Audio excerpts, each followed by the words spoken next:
Lungsetnahi Chullou Jenhen trong bờ thiên Phật xa hi lệ ít kinh nghe na hồ đi niệm dòng chân ra hen lung tung mô số na đừng nhìn nắng gió nghìn bằng thế sinh ngô hi lệ cao thủ xa đi nhìn dòng cả hình tơ bồi bồi nang lu ni dan kan kalung among mon nakoma ding go ka nga len chung to ni sa jong ki he lo yo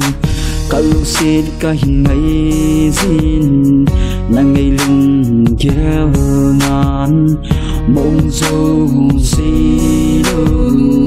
lúc si din nei keo sing go Lungsetnahi Chullou Jenhen trong bờ thiên Phật xa hi lệ ít kinh nghe na hồ đi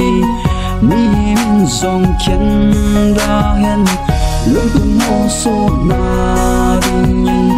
nắng gió nghìn bằng thế sinh ngô hi lệ cao thủ xa đi nhìn dòng cả hình tơ bồi bồi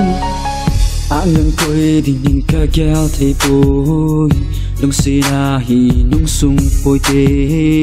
nung sẽ gì kén thế ít thô na ho nung tu mô so hi tê ít kít tép na hòn đăng in kén na hung so da hen lăng chung pa phung vu hi hen lúc xin cội mặn sung hi Lungsetnahi Chullou Jenhen trong bờ thiên Phật xa hi lệ ít kinh nghe na hồ đi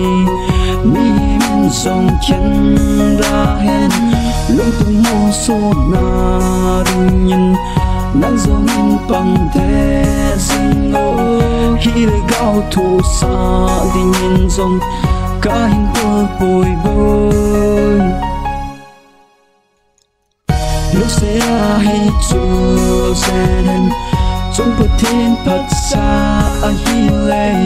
ít kinh nghe na hồ đi niệm dòng chân ra hen lung tung mô số na